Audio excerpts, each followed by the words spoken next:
La société civile camerounaise et les centres de recherche étaient en conclave le 5 septembre dernier dans les locaux de la Banque mondiale ici à Yaoundé. L'occasion leur a été donnée de présenter les difficultés en matière de production de l'information, des idées qui pourraient sortir le Cameroun du sous-développement. L'échange a été fait sous fond de toile d'une vidéoconférence regroupant plusieurs pays du continent. La vice-présidente de la Banque mondiale en charge de l'Afrique a échangé sur l'importance de produire des idées, des connaissances qui vont booster la croissance, voire le développement. Dans la nouvelle stratégie de croissance pour l'Afrique, la Banque mondiale piste les nouveaux horizons en actionnant le levier processus participatif où la société civile aura son mot à dire. La partie camerounaise n'y est pas allée de même ordre. L'orientation du monde est résolument tournée vers ça. C'est-à-dire, on revient à la gouvernance. Donc, dans le cas de gouvernance, c'est un peu beaucoup pratique. Parce que maintenant, la Banque mondiale va se tourner vers des problèmes qui préoccupent tous au quotidien, comme l'emploi. Il faut que la croissance serve à quelque chose. Et il nous propose un filon, c'est-à-dire le partenariat. Mais moi, j'ai trouvé, honnêtement, s'il faut m'exprimer ici, j'ai trouvé quand même qu'il y a un petit maillot qui... Parce que dans le système de mesure, par exemple, les réformes de capacité qu'ils ont besoin que les Africains puissent réellement appliquer. Alors, ce que vous voyez est difficile, on le dit théoriquement, mais quand les grands projets, les grandes études, ce sont les capitaux. Et à capital, on va payer un Africain le 5e du prix. Sinon même le 10e dans certains cas. Donc c'est quand même là, bon, s'il décide de le faire réellement, il existe des capacités. Et ces capacités sont d'autant utiles que les gens maîtrisent les contingences locales. Ils sont spécifiques du pays par un expert qui vient de l'extérieur. C'est pour ça que j'ai relayé lors de la conférence avec la vice de la Banque mondiale pour dire qu'il y a des aspects, même si venir un expert international, qui ne peut pas aider. J'ai donné l'exemple de WADA. WADA ne pas les experts locaux. Par contre, quelqu'un qui vient de l'étranger, il a le temps même de comprendre ce que... par contre, il va facturer ce temps-là dans ses missions. What the World Bank was doing today was sort of, in this video conference, was sort of launching some kind of partnership with civil society and having more action with participatory process with civil society. But the major problems that were raised was the issue that a society would rather have more clarified terms of this partnership. But we know that we're not just used to justify decisions, but actually understanding what is the role of civil society.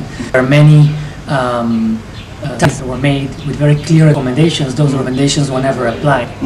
So we don't want to be ornaments on the reports of the World Bank. We'd like to see what exactly are the terms for which what obliged them to actually not just hear us, actually have an actual status of participation.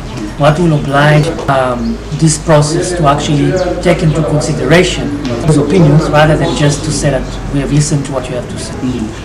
We know you have been doing lots of things in the civil society. Can you just tell us, can you summarize the state of the civil society in Cameroon in various ways you have been passing through? But in general, we have, let me just say, systems as possible. The civil society in Cameroon is very weak. It's weak and there are problems in terms of capacity. La société civile est plurielle. Il est possible que chacun entende l'évangile à sa manière. Mais comme scientifique et comme, je peux le dire, expert au niveau international, je pense qu'il est important que la Banque mondiale ait fait le pas qu'elle est en train de faire, à savoir se positionner comme facilitateur de la production du savoir.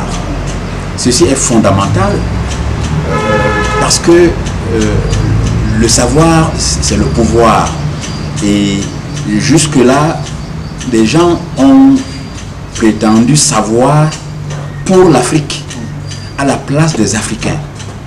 Et si la production du savoir africain par des Africains peut être promue, je pense que ce sera un saut qualitatif au niveau de la Banque mondiale. Mais il faut maintenant que ce ne soit pas un changement simplement cosmétique. Nous pensons que si telle est vraiment l'orientation, la Banque mondiale doit s'interroger même au niveau de ses propres structures pour que l'idée qu'elle évoque conduise à un changement de paradigme qui conduira jusqu'au changement de vocabulaire. Parce que le lexique est le lexique de l'aide, le lexique de l'appui. Et je voudrais dire que lorsque Madame la vice-présidente a parlé aujourd'hui, la notion de guichet a perturbé l'intelligence de la visioconférence. Parce que beaucoup de pays africains ont eu le sentiment qu'il y avait déjà une caisse quelque part, qu'il fallait courir vers cette caisse-là. Ce n'était pas la question. J'ai donc fait, moi, des propositions que je crois utiles. Premièrement, que la Banque mondiale assiste l'Afrique à mettre en place une structure de fédération des projets de recherche et des projets fédérateurs qui soient transnationaux et transversaux. Parce que cela permettra aux Africains de constituer cette masse critique qui lui manque, d'économiser des ressources financières et d'éviter des doubles emplois. Parce que chacun fait la même chose dans son petit coin et c'est un gâchis intellectuel et financier. La deuxième proposition que j'ai voulu faire, c'est d'organiser un réseau de diplomatie scientifique pour que les chercheurs qui en ont compétence négocient l'utilisation des résultats de la recherche par les décideurs. Parce que dans les milieux scientifiques internationaux aujourd'hui, la question... Je vais assister à une vidéoconférence qui pour moi a été très très intéressante. En un moment, en un temps record, nous avons parlé du monde, de l'Afrique, de toute l'Afrique ensemble. Nous avons parlé des problèmes qui concernent directement les Africains. La Banque mondiale, je suis très heureux d'avoir assisté à cette conférence où nous avons parlé directement avec la présidente de la Banque mondiale, je crois Afrique. Oui. Et nous avons posé des questions, on a eu des réponses, on nous a expliqué un certain nombre de choses que nous n'avions plus, que nous ne connaissions pas. Et puis nous avions un certain nombre d'idées par rapport à la Banque mondiale. On a eu à nous exprimer et ensuite nous avons eu des réponses. Ces réponses, nous voyons que la Banque mondiale a changé la manière de voir les choses. Et cela, le partenariat que nous voyons, pas de partenariat aujourd'hui, ce partenariat, nous voulons qu'il se développe de plus en plus afin que nous puissions être plus à l'écoute. Et justement, je pense que ici, la Banque mondiale est toujours à l'écoute des pays. Mais quelque part, quand on a parlé de comptoir, c'est ça qui ne nous a pas beaucoup intéressé, parce que, enfin pas comptoir en tant que parler de guichets, heureusement. Parler de guichets, ça nous a un peu gênés, parce qu'un pays ne peut pas être un guichet. Il est vrai que c'est une banque. C'est d'accord, elle nous apporte des appuis, comme ils ont dit, appuis, guichets et tout cela. Mais vous voyez, quand on parle de cette manière-là, ça frustre un peu. C'est ça, nous avons ce léger sentiment. Mais nous pensons que nous-mêmes allons faire beaucoup d'efforts pour améliorer les conditions de vie et de travail dans nos pays respectifs. Mon intervention est beaucoup plus sur les routes au Cameroun. Parce que depuis l'indépendance du Cameroun déjà, les pouvoirs publics n'ont pas pensé à créer une école de formation des conducteurs professionnels. Et quand nous regardons l'organisation de notre pays, la santé, les gens sont formés. Dans tous les domaines, les gens sont formés. Mais pourquoi pas le secteur des transports? Et le transport étant le courroie de transmission de toute activité dans un État.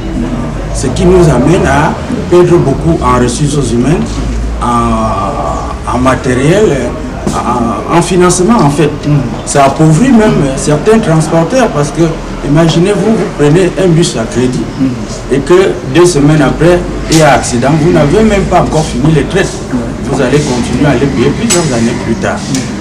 De l'autre côté, nous avons l'impression que nos ministres sont là pour servir le parti et non la population. Ce que nous trouvons aberrant. Parce que quand on vous nomme ministre, c'est un poste de travail, c'est pas un poste de reconnaissance pour service ou alors pour meilleure activité dans son parti. Ils sont nommés, c'est pour se mettre au service de la population, mais par contre, ils se servent au lieu de servir la population. Donc, en d'autres termes, vous décriez le fait que l'expertise, le savoir des transports